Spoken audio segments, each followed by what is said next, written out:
Now it's my pleasure to introduce a longtime friend, member of the Greater Columbia Community Relations Council, and also the Vice Chairman of the South Carolina Department of Transportation, who has a very nice duty to perform in introducing our speaker. Welcome, Commissioner Harrison Reardon. Good morning, Mr. Reardon. It is my pleasure to be here today, and I'm going to do two things. I'm going to clarify a misnomer, and I'm going to introduce the speaker. How about that? Clarifying the misnomer, I'm not the guy who issues your license plates anymore.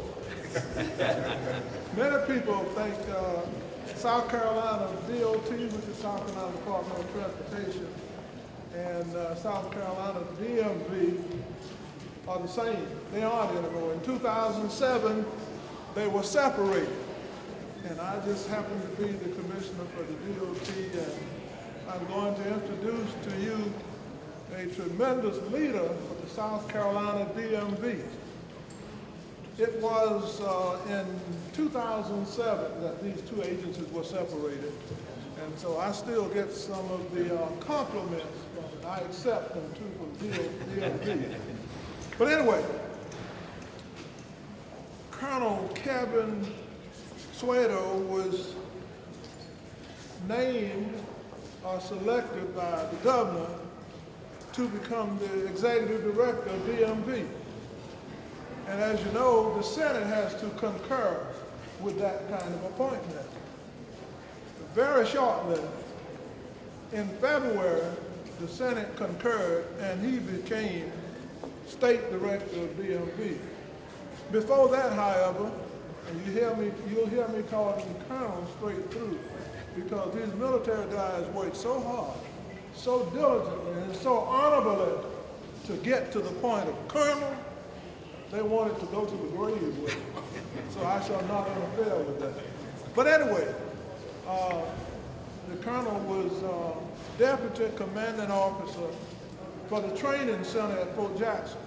And as you know, Fort Jackson is the largest and most celebrated training center in all of the divisions of the Army.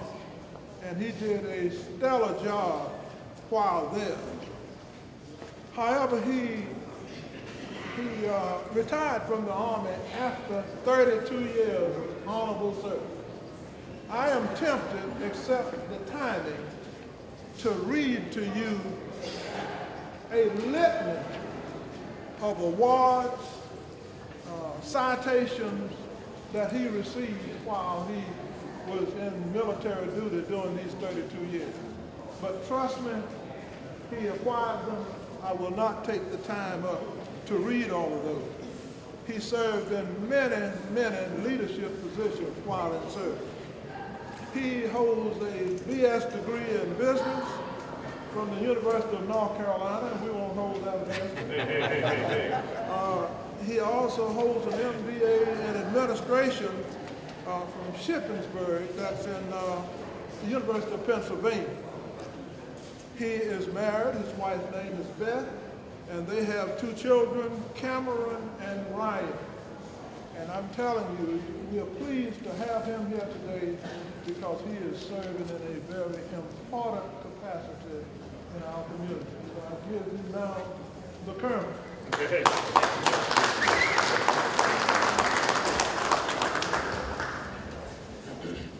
It is a great day in South Carolina. We have an opportunity to really celebrate today as we look at today's events. But before we jump into that, I want to do something that, go take me back to my Army roots. Guys, I have been there where you have been very long time. I'm gonna exercise my old colonel duties. Shake it out, move around right now, real quickly. Okay, bend it on up, get it on up. Because I got to lock your back on up, so get it out of your system. All right. I want to start off by thanking Ed and Jereleen for doing everything you guys have done to make today possible. They came to my office a long time ago, and a lot of people come to the director's office with pie-in-the-sky ideas, and very few of them can go ahead and back up what they laid on the table. And I will tell you, I thought that their ideas and their ambitions were beyond reality. Today, you proved me and a lot of others wrong, and it is great to be wrong. I also want to go ahead and suggest that it's a tough road to follow. I mean, I'm preceded almost immediately by, one of the state's first 3 black legislators. Where's Representative Bethune? There he is. An individual that was a member of the old guard and actually carried President Kennedy's casket when he was buried. I mean, we've got some amazing people in this state, and we walk by them each and every day, and we don't thoroughly appreciate just how great this state is, and more importantly, how great the people are that serve this state. And as I look around at the group of people that we've had here already, I mean, political leaders. How do you follow a bunch of political leaders who talk for a living? I mean, you've had over 23 people on up here. What am I supposed to say that ain't been said yet? And then all of a sudden you've got the educational leaders. And the educational leaders, they do their research. I don't know about you, but Shweta wasn't a straight A student. And they've done their homework. They've pulled the quotes that I wanted to pull out as they've talked up here. So you've made my job more difficult. And then you got Dr. Swinton over here. I've had one job interview in my life, and the toughest question I've been asked in my life was the very first job interview question he gave me. And so I'll let that question be secret for the time being, but I appreciate your tolerance and forbearance, sir.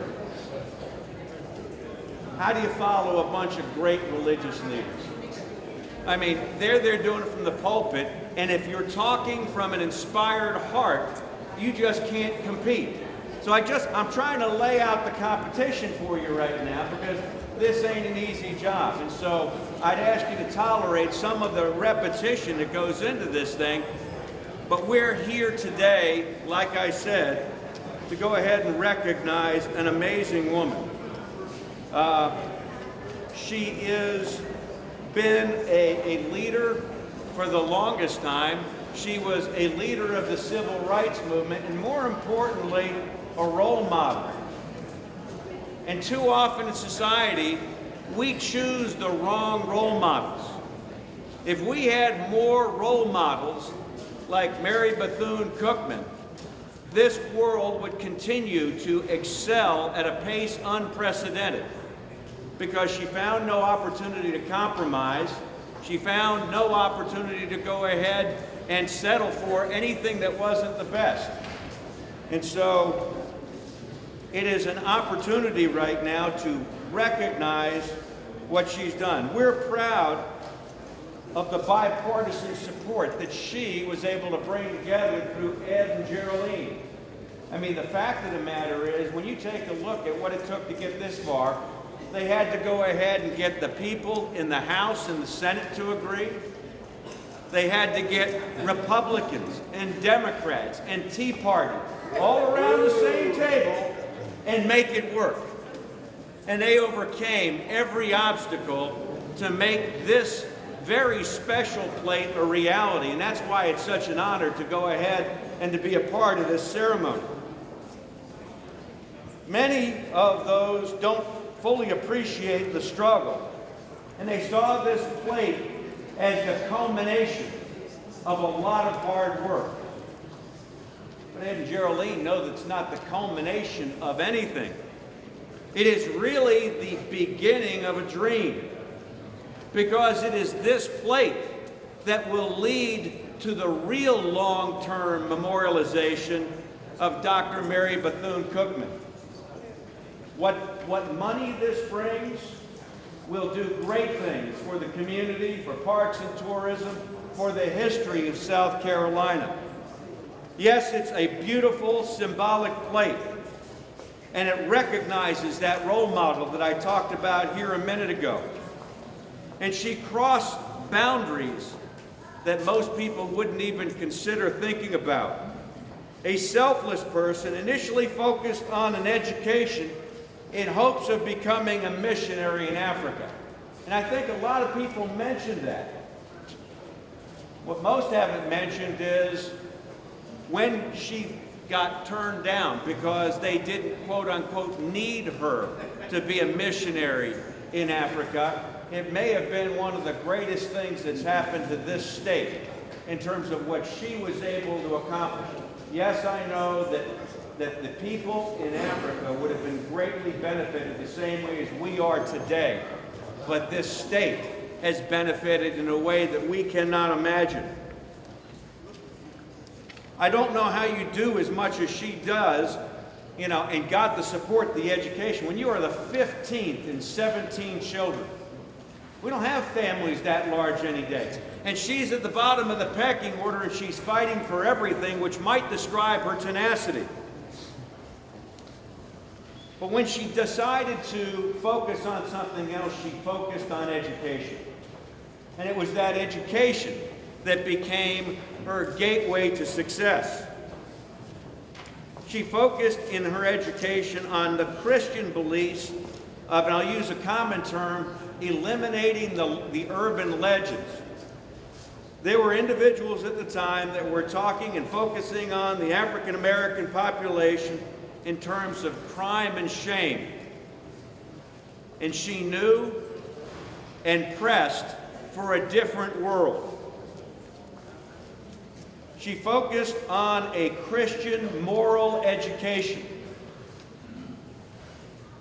When she started, she had a quote, and I'll just go ahead and read the quote. It says, "I considered cash money as the smallest part of my resources. I had faith in a living God, faith in myself, and a desire to serve." Now, why do I bring that up? In today's business world, we call that a mission statement. A mission statement is something that derives everything else that is going to come from that vision statement. I would suggest to you that has become your mission statement with everything that you've got on the horizon for the Mary McLeod Bethune Memorial. And there's a lot of work in front of you. But it is a very simple, a very eloquent vision statement that I think will drive where we're going. Beyond becoming the only female black president of one of the greatest universities in this country, we've already talked about her being the head of the National Association of Colored Women, who focused on voter registration. The National Youth Administration, the first African-American female federal agency chief in this country. And her focus was to help school-based programs. And then, as was mentioned earlier, she was on President Roosevelt's Federal Council on Negro Affairs, otherwise known as the Black Cabinet. Most of these titles make you think that she focused on Black America. She didn't. And I'm glad that some of the educators didn't steal all the great quotes out there, but she dedicated herself to all races. She said, "Look at not only the Negro child, but children of all races should know of the achievements, the accomplishments, and the deeds of the Negro. World peace and brotherhood are based on a common understanding of the contributions and cultures of all races and all creeds."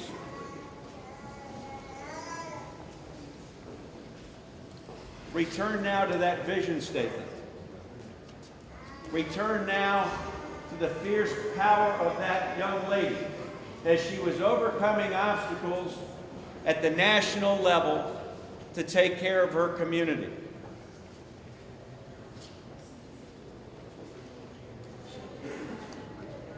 And recognize that today's efforts to recognize her with a license plate that will produce revenue to continue her vision is going to be unveiled here in a few short minutes. And from that, the only thing that I can use to describe how important the event is, and use her own words, come from her last will and testimony, which is on the words of a statue honoring her in a park in Washington, D.C. And straight from that statue, from her last will and testimony, I leave you love. I leave you hope. I leave you the challenge of developing confidence in each other. I leave you the thirst for education. I leave you a respect for the use of power. I leave you faith